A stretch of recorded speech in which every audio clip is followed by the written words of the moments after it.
ನಟ ದರ್ಶನ್ ಬೆಂಗಳೂರಿನ ಪರಪ್ಪನಗ್ರಹಾರ ಜೈಲಿನಲ್ಲಿ ಬೆಡ್ಶೀಟ್ ತಲೆದಿಂಬಿಗೆ ಕೋರ್ಟ್ ಮೆಟ್ಟಿಲೇರಿದರು. ಕೊನೆಗೆ ಚಳಿಗಾಲವಾದ ಕಾರಣ ಬೆಡ್ಶೀಟನ್ನು ಜೈಲು ಅಧಿಕಾರಿಗಳು ನೀಡಿದ್ದರು. ಈಗ ನಟ ದರ್ಶನ್ ನನಗೆ ಟಿವಿ ಬೇಕೆಂದು ಹಠ ಹಿಡಿದಿದ್ದು ಕೋರ್ಟ್ ಎಂತಹ ಆದೇಶ ನೀಡಿದೆ ಗೊತ್ತಾ? ರೇಣುಕಾಸ್ವಾಮಿ ಕೊಲೆ ಕೇಸ್ನಲ್ಲಿ ಜೈಲು ಪಾಲಾಗಿರುವ ನಟ ದರ್ಶನ್ ಹಾಗೂ ಸಂಗಡಿಗರಿಗೆ ಬೆಂಗಳೂರಿನ ಪರಪ್ಪನಗ್ರಹಾರ ಜೈಲಿನ ಬ್ಯಾರಕ್ನಲ್ಲಿ ಟಿವಿ ನೀಡಲು ಬೆಂಗಳೂರಿನ 64ನೇ ಸೆಷನ್ಸ್ ಕೋರ್ಟ್ ಆದೇಶ ನೀಡಿದೆ.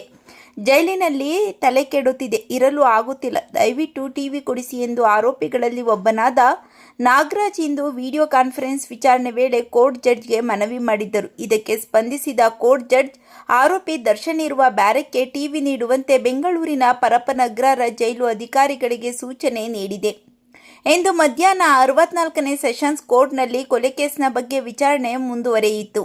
ಈ ವೇಳೆ ಪ್ರಾಸಿಕ್ಯೂಷನ್ ಪರ ವಕೀಲರು ಪ್ರತ್ಯಕ್ಷ ಸಾಕ್ಷಿಗಳು, ಎಫ್ಎಸ್ಎಲ್ ರಿಪೋರ್ಟ್ಗಳು, ತಾಂತ್ರಿಕ ಸಾಕ್ಷ್ಯಗಳು, ಸಾಕ್ಷಿಗಳ ಪಟ್ಟಿಯನ್ನು ಕೋರ್ಟ್ಗೆ ಸಲ್ಲಿಸಿದರು. ಪ್ರತ್ಯಕ್ಷದರ್ಶಿ ಸಾಕ್ಷಿಗಳನ್ನು ವಿಚಾರಣೆಗೆ ಕರೆಯಲು ಸಮನ್ಸ್ ನೀಡಬೇಕೆಂದು ಕೋರ್ಟ್ಗೆ ಪ್ರಾಸಿಕ್ಯೂಷನ್ ಪರ ವಕೀಲ ಸಚಿನ್ ಮನವಿ ಮಾಡಿಕೊಂಡರು. ನಟ ದರ್ಶನ್ ಅವರಿಗೆ ಇನ್ನು ಜಾಮೀನು 3 ತಿಂಗಳು ಸಿಗುವುದು ಕಷ್ಟ ಎನ್ನುವ ಮಾತುಗಳು ಕೇಳಿಬರುತ್ತಿವೆ. ಆದರೆ ಕೋರ್ಟ್ ಏನು ಆದೇಶ ನೀಡುತ್ತೋ ಕಾದು ನೋಡಬೇಕು. ಈ ಬಗ್ಗೆ ನಿಮ್ಮ ಅನಿಸಿಕೆಗಳನ್ನು ಕಾಮೆಂಟ್ ಮಾಡಿ ತಿಳಿಸಿ.